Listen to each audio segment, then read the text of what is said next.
Emily Brown and the Thing. Cressida Cowell and Neil Layton. This is in my Scary Things and Halloween section of my bookshelf. Once upon a time, there was a little girl called Emily Brown and an old gray rabbit called Stanley. Emily Brown and Stanley were trying to get to sleep after a busy day, but a noise was keeping them awake. Splish went the noise. Splosh went the noise. It seemed to be coming from the window. Splish, splosh. There was a thing sitting on the windowsill. Large tears were dripping onto his pajamas. "Oh, Emily Brown," wept the thing. "I can't find my cuddly, however hard I look. It's not in the dark and scary wood, and it's not under my pillow. You and Stanley must come and find it for me because I just can't sleep without my cuddly." So, Emily Brown and Stanley put on their wet weather wind coats and their see-in-the-dark glasses and their special boots for climbing. They searched down low in the tangles and they searched up high in the treetops. They ran away from wolves and eventually they found the thing's cuddly right at the top of the twistiest, thorniest tree in the dark and scary wood. "Thank you," said the thing. "Don't mention it," said Emily Brown, "and now you must be quiet. Stanley and I are trying to sleep." "I promise," said the thing, cuddling his cuddly. Emily Brown shut the window. A short while later, Emily Brown and Stanley were trying to get to sleep again, but a noise was keeping them awake. Rumble, rumble, rumble went the noise. Rumble, rumble, rumble, rumble, rumble, rumble. It seemed to be coming from the kitchen. It was the thing again. "Oh, Emily Brown," grumbled the thing. "All I had for tea was 100 hamburgers and one small apple for the vitamins, and now I'm ever so hungry and thirsty. You and Stanley must fetch me my bedtime milk because I just can't sleep when my tummy is rumbling." So, Emily Brown and Stanley sighed heavily and put snow snugglers on their heads and ski plankers on their feet and their fluffiest winter warmers over everything. They skied off through the wild and whirling wastes, through blizzards and hurricanes, till their hands were frozen and their legs were sore, searching for a mug of milk for the thing's bedtime snack. Stanley had to distract a polar bear who thought the milk belonged to him. "Thank you," said the thing.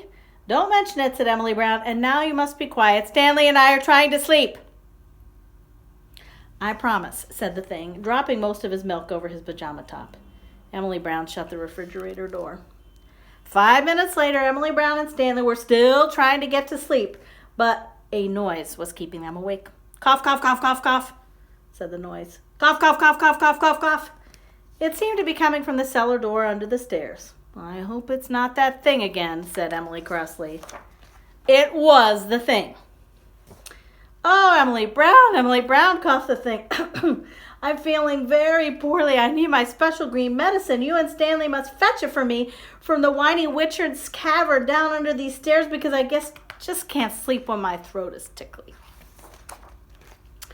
So, Emily Brown and Stanley gritted their teeth and pulled out their see-in-the-dark glasses again and their specially tangly ropes and their bottles for carrying medicine.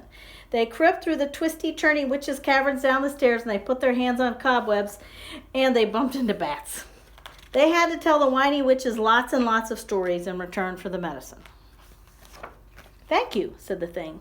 "Don't mention it," said Emily Brown.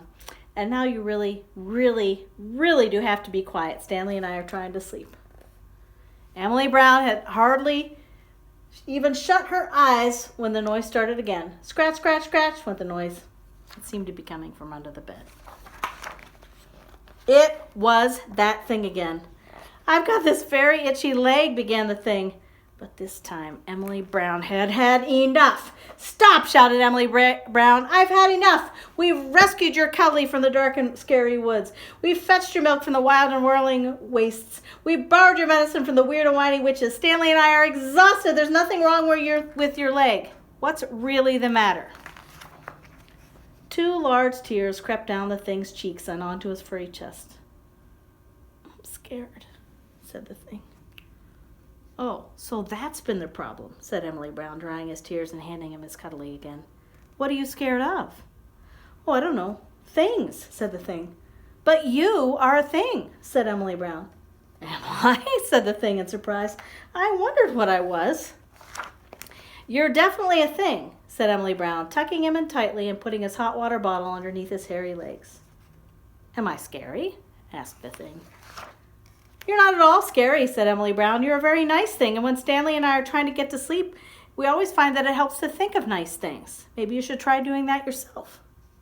Maybe I will, said the nice thing, yawning very wide. Night-night, Emily Brown. Sleep tight. Sweet dreams. The end.